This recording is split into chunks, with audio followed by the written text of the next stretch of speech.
Every weekday at exactly 12:30 p.m., like clockwork, the elevator doors of Level 14 at Hexaware Tech would slide open, and a delivery man in a red polo, black jeans, and a full-face helmet would step out, carrying neatly packed lunch orders. He never spoke more than necessary, always polite, always on time, but always silent. Over time, the team began to treat him as part of the scenery, an anonymous background character in their shiny, fast-paced lives.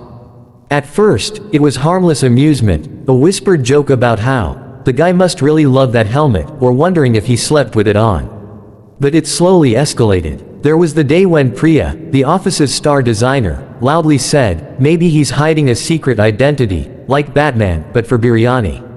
Laughter roared across the open office floor. Kunal, a junior developer, once tried to sneak a selfie while the delivery guy's back was turned. Even Arman, their overconfident marketing lead, joined in. If he ever takes that helmet off, the world might end, he said during a group lunch. Everyone chuckled. Everyone, that is, except the man under the helmet. No one knew his name. No one asked. They never wondered why he came through rain or heat without fail, or why he never reacted to the ridicule. The office had grown numb to their own cruelty, mistaking his quiet for ignorance or weakness. But what none of them realized was that the delivery guy noticed every word, every smirk, every nudge. He had memorized their faces, their names, their roles. He watched their daily rituals, their sloppy gossip, their fake compliments, and their even faker apologies. And with every passing day, his silence deepened, not out of fear or shame, but calculation. He wasn't like other delivery men, and this wasn't just a job. Beneath that reflective visor wasn't just a face they didn't recognize, it was a plan they couldn't begin to imagine. On that rainy Thursday, when the lobby lights flickered and the smell of wet paper hung in the air, he stood in front of them longer than usual. Drops of water slid off his helmet as the employees once again whispered and giggled behind their phones. But instead of walking away, he paused, his gloved hands gripping the edges of the helmet. A hush fell across the room, sudden and uneasy. Something felt different. For the first time, he was about to look them in the eye. They had laughed at him for months, certain he was invisible, irrelevant.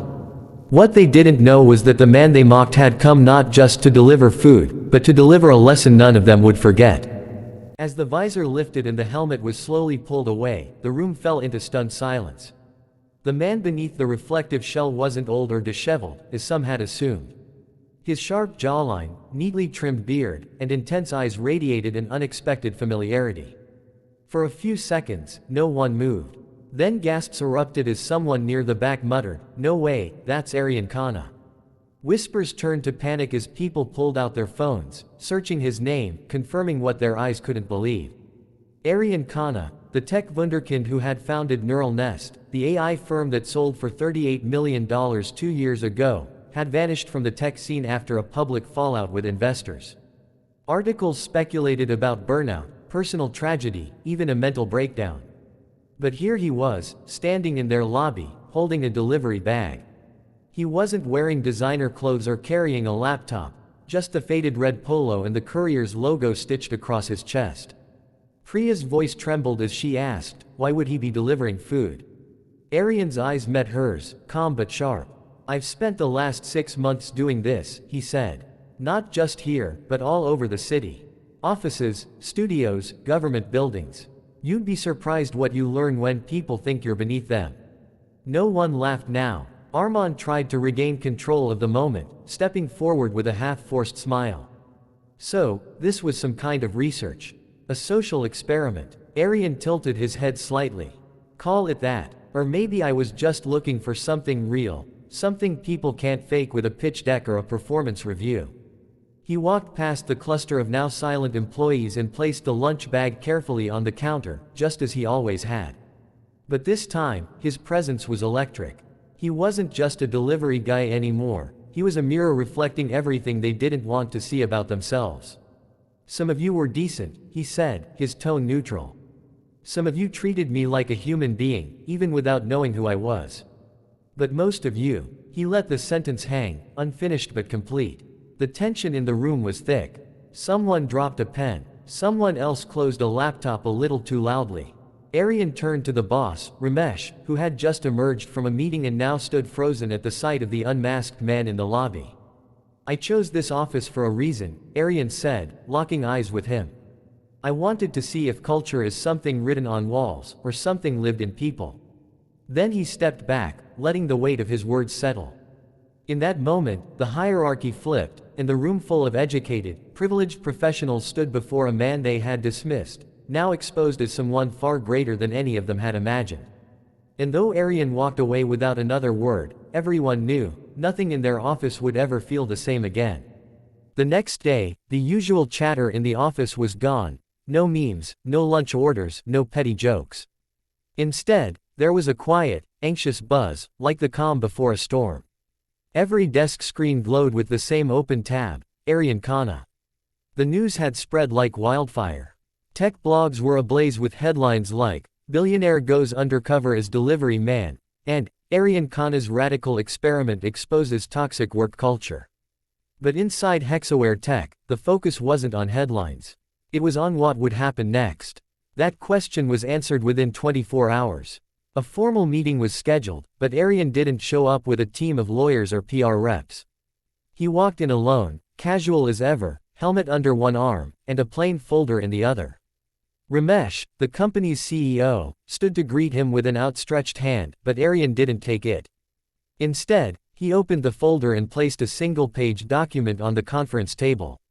"This," he said calmly, "is a term sheet for a $20 million investment. No strings attached, except one." Everyone leaned in. "You have 30 days to prove this company deserves it," Aryan continued. "Not by numbers or revenue or fake smiles, but by culture. The way you treat the janitor. The way you speak to interns. The way you speak when you think no one is listening." Ramesh swallowed hard. "And if we fail?" Aryan looked him straight in the eyes. "Then I walk. And I make sure everyone knows exactly why." It was brutal, but fair. Aryan wasn't asking for perfection, he was asking for decency. Authenticity. Humanity. The staff was stunned. No corporate motivational speech. No cliché management book talk. Just a clear challenge: change who you are, or lose everything you've built. Over the next few days, the atmosphere shifted dramatically. Hexaware brought in independent consultants for culture auditing. Empathy training sessions replaced the Friday happy hours.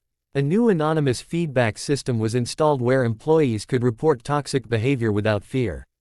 Several team leads were reassigned or quietly let go, including Arman, whose smug attitude and condescending jokes had made him a prime example of what Aryan wanted to change.